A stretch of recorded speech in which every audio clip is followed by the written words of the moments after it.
Hello everyone. So today is our last video on a technical interview, or maybe it's the last video for some time, and we are going to discuss about the coding interview discussion. Before that, we already discussed about the behavior interview and the system design interview.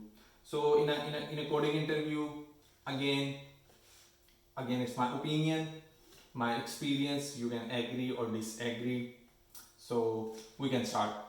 So in coding interview, we can divide into two parts. One is the preparation, the other one is the execution. So for preparation, for now, I don't have any plans to make any videos, and there is a ton of material available if you do only search.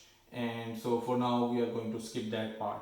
Yeah, we are coming to the execution. So I'm assuming now you prepare yourself very good, and now you are going to jump into the interview. So we can assume I'm a candidate and I'm sitting there, and maybe it's a remote interview. If it's a remote interview, you need to be good uh, with your uh, text pad, notepad, and try your best to have maybe pen and pencil around you. If you are not really smart like me, because I struggle with the recursion things, so I need a copy and pencil, but sometimes people can do on a notepad, so it's okay. But you should know yourself, who you are, how you do work, and you have everything around you. So that is for the remote interview. If you are, for example, on site in that company, most probably then you are going to write on a whiteboard. Then do your best, do one or two practices like how you will execute. So for example, if you are going to start on a whiteboard, try your best to start from here, and you need to do a practice. It's not like the day one you are going and you will start and you will be very good in that. It's not possible. So you need to do a practice. Always try your best. Okay, I'm going to start from here, then take the proper space. Then it depends, you want to divide into columns. Okay, I'm going into the three columns. Do write everything beautiful, then move from here to here, then like this. So the management is really important. Like for myself, it's pretty difficult because I start from here, then I'm writing here, then I'm going here, and it's a mess, which is not good. So that is also one suggestion. So once that is done, now we are in an interview. Interview is there. I'm a candidate, and he shared with me the question. Okay, this is our question. You can choose any language which you want. So here is again a one decision. So once you are doing a preparation, try your best to do preparation in that language in which you are best. For example, you are really good in Java, you are really good in Python, you are really good in C. Don't take a risk. You are really good in Kotlin. Please don't take a risk.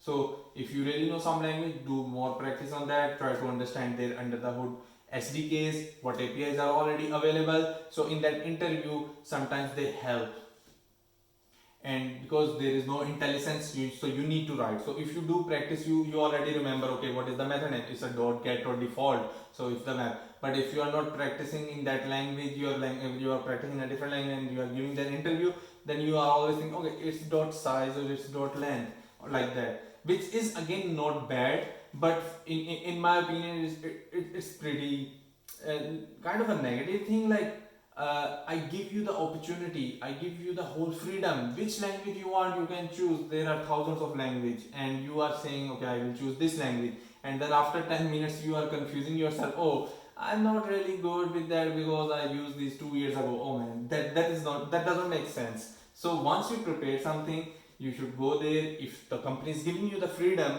it means you should get the benefit from that freedom. Okay, so the language is done. I selected the language. The question is there. So once there is a question, sometimes what happened, question is clearly straightforward. Sometimes there are gaps. In both cases, try to read out loud your question, and by reading out loud there will be some benefits. So you are trying to understand, and also you are conveying to the interviewer, you are reading that question. Don't be shy, don't be silent, because if you are silent, it's pretty difficult for that person what you are doing, and it's your first meetup with that person, so he has no idea who you are, how you do work. So try your best. If you have any thoughts, anything, share with him. Okay, I'm thinking about this problem and this problem. Once the problem is 100% sure, you know, okay, this is the problem, you need to solve this. Confirm with the interviewer, okay, this is the problem, I am going to fix this, and that is done. If there are gaps, confirm that. So that is the first step. Second step, you need to confirm the valid and invalid inputs. It's really important. So when you are going to write a code, you should know what is the requirement. So by asking, and every question has some valid inputs or invalid inputs, so you should know what. And if it's an invalid input, what you should do. It's a crash, or if you need to return something null or -1. These questions are really important. They are giving the information to the interviewer. Yeah, this guy really know, he really did some work, and he really know how to write a proper code. Then one thing which is important, once you have a problem, don't try to jump into start writing code, because that interview has no idea what you are doing, and it's kind of a very bad thing. So try your best to think that guy has that interview has no knowledge about you, except he read maybe your CV, he reviewed your CV, and she or he is there. So you need to tell him or her each and everything, how you work, what you are thinking. This is really important. I'm emphasizing on that because it's really important. So now the next step is problem statement. I understand, I confirm the inputs, which are the valid inputs, invalid inputs. Now I'm going to share with him, okay, that will be, what is my solution. Okay, I'm thinking this problem, I can see that I need a backtracking. So it means we need to use a backtracking, means I need to use a recursive algorithm. But with the recursive algorithm, I can also understand that the problem I can solve by dividing into the sub problems. So once there is a sub problem, it means you can use the memoization. So these three terminologies I used, it's really important. So try your best to use the terminologies, the language which we have in a computer science. Okay, stack, queue, heap, graph, BSD, BFS, breadth first search, depth first search, DFS, recursion, and by throwing only that one term, okay, I'm going to use with the DFS. It's enough.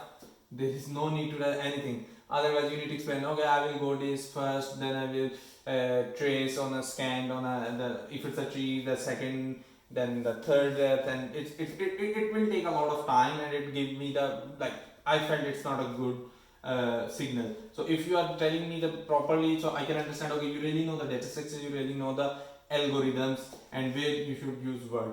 So once that is done, the next part, when you are solving a problem, it's your duty to solve that problem most efficient way.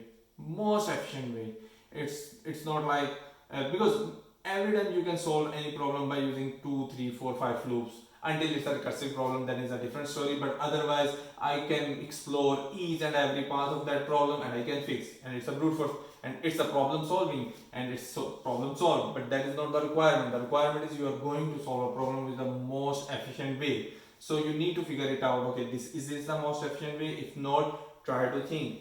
Maybe you can discuss first the brute force approach. Okay, I know I can solve this by using this, but I need to go with a good approach because this has some issues. So once you figure it out, the best approach which you can understand at that time, you need to confirm that, and then you need to share your skills about the analysis of algorithm. So how you are going to analyze that. Okay, so this is my solution, I will implement by using this, and it means the time complexity will be big of n, log n, anything, and this is the space complexity. So once that is done, this is our first part is complete in the execution. Now I'm going to jump into the coding. So when I'm going to write a code, try your best, don't take a lot of pressure. Yeah, it's an interviewer, sometimes people take a lot of pressure, but when you do the preparation, do your best to prepare there. Don't write long functions. Try your best to divide small modules, functions properly. It will always help to understand, and it show me a lot of things about you. Okay, how you write a code. It's not like you have a one code function which are doing everything. So it's good to have good coding skills plus how you are going to manage your code. So one, try your best to write code in a proper functions. Then the second, the most important thing which mostly people do, like I felt personally I did this mistake many times. So when I'm talking with the problem and I already told him or her I'm going to solve by using these data structure and algorithms. But when I start writing code some years ago, I start writing code something else, which is a clear bad negative signal for me. Like, okay, you told me you are going to solve my problem with using these things, and now you are solving in a different way. What are you doing? So you need to solve in the same way what you already discussed. But sometimes what happened, you are writing code, you click something, oh, I can improve this algorithm more. I told you I'm going to use this, but now I'm planning, I change something because I have a feeling I can improve more. Maybe it's now big of uh, n square to n, and you share with your thoughts and then you change there, maybe a data structure or anything, which is acceptable. Instead, it's a positive signal. But don't implement something which you don't share. Like, okay, I shared this and I implemented something else. It's pretty wrong. So it means you have no idea how to map your thoughts into code, and which is a pretty difficult task if you are not practicing. Because theoretically you can easily understand, okay, I will write a recursive function and then this will do automatically everything. But once it comes to the writing a code for that recursive function, the map, there are different there are different techniques. I don't know that code will be managed only a recursion, or maybe you need an internal one loop and then recursion. So it's pretty important. You should do preparation properly for that. So once that is done, be loud what you are thinking, what you are saying. Okay, I'm writing this.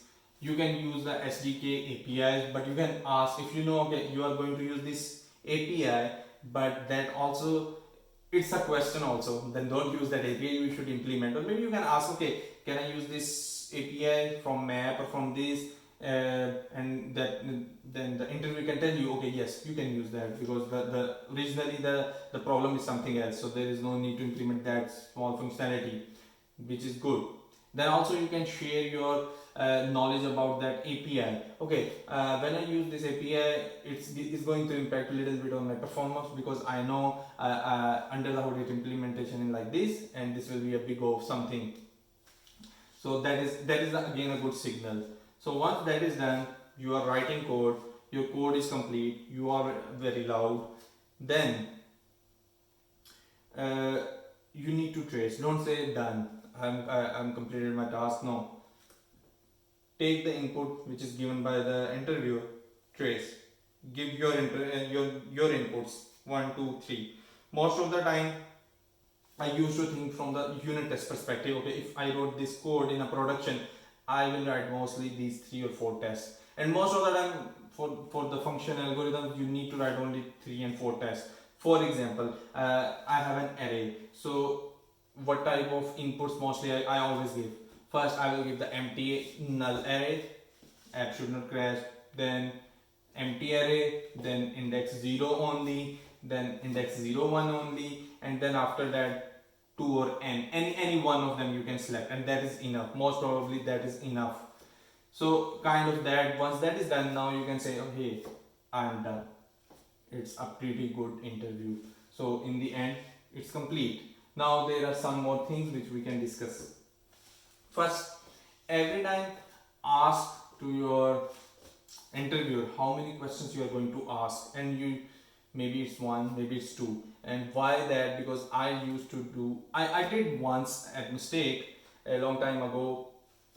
So I understand what is that question. So basically it's a tree and I need to use a queue and I need to put some extra logic to fix that. And I start writing code with the confidence, but I feel I'm kind of slow. So when I completed that, I figured it out, okay, it's 30 minutes. And then later he took one more question and I'm like, oh, but if I'm very fast at that time, I'm sure I can complete that question easily in 15 to 20 minutes. But due to that, my laziness, I'm in a trouble. So it's good to ask how many questions you are going to ask. Then also try to ask your recruiter what is the format. So you will understand, okay, it's a 1 hour 30-minute interview, and it's a 1 hour interview, and it's a 45 interview, or it's a 30 minutes. So it's always give you, okay, how you need to go. Then if you have a remote interview like on a Skype or any other platform, try your best to write code not on a notepad where you don't have an IntelliSense when you are doing a preparation, because most of the tools they give you, there is no IntelliSense, so you need to write that code. One more important point: syntax errors and bugs. You should do your best, there should not be any bug. Zero bug is important. If not, it's okay, but from your side, it's not ideal, it's the requirement for you. So zero bug, syntax error, it's okay, but still if you are preparing for 3 months for some in a language, I have a feeling you should be really good with that language. There should not be on the runtime you are facing issues of how to define an array, how to define something. So it's important. If you are on site, so most probably chances are you will have some kind of a whiteboard where you are going to solve that problem. So for that, try your best to practice once in your home or twice. Maybe you can use any wall, any cupboard or anything, or if you have a whiteboard, you are lucky like me, that is whiteboard. But do your practice. Okay, maybe you can decide, okay, I will divide into 3 columns and then do from here, start properly, then move here, and then it's really important, because if you don't do practice, it's impossible you can manage your code on a whiteboard. Still, I used to do, like currently I wrote these outlines for me pretty bad. I write some code here, then going here, then coming here, and arrows are going. This is pretty bad. So it's your duty to make everything maintainable, good. Then what else? I think, yeah. So now we can do summarize in the end. Preparation, you need to prepare. It's really important. Then for the execution, always ask how many questions you are going to ask. Maybe you can ask to the recruiter, maybe on a day when you are in an interview, you can ask, and it's an okay question, it's not like a bad question. Once you know, he will share with you a problem. Try to think about the problem and then figure it out. If there is any gap, try to ask. If not, then try to validate the inputs and outputs and each and everything what you can do. Then design a problem.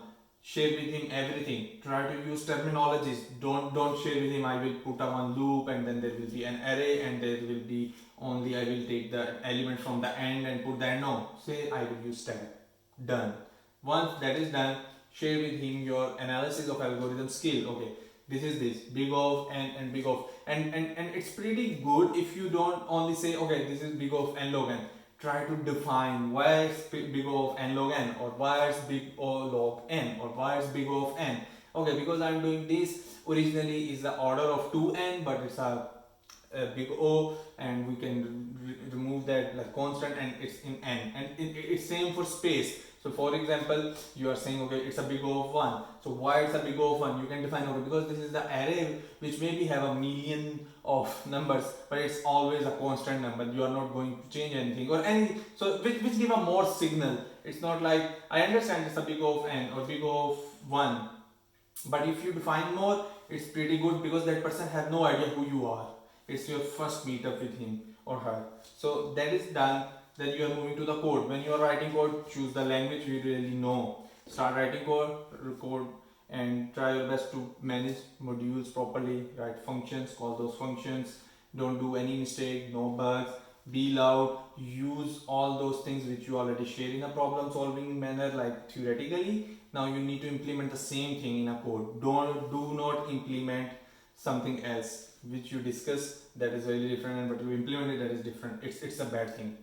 Then once that is done, try your best. Don't say done. Try to do trace. Okay, your input, I will do this 1 2 3. This will be okay. One, I want to give 2 or 3 more inputs to make sure my selfish code is working.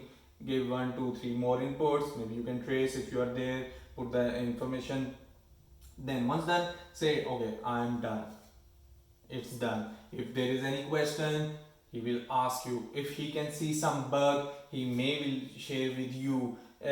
Or maybe if you figure it out, you can improve more, he will share with you, and that is also okay. It's not like it's bad. If he is helping you, it means he really understands you are doing good, but maybe you need some help. So it's not a bad thing, but try your best. For you, your requirement, or you should achieve no help perfect algorithm, most efficient algorithm without any bugs, proper testing, unit test, and I hope you can pass easily this. So yeah, so for today, for our last video, I think that is enough, and good luck.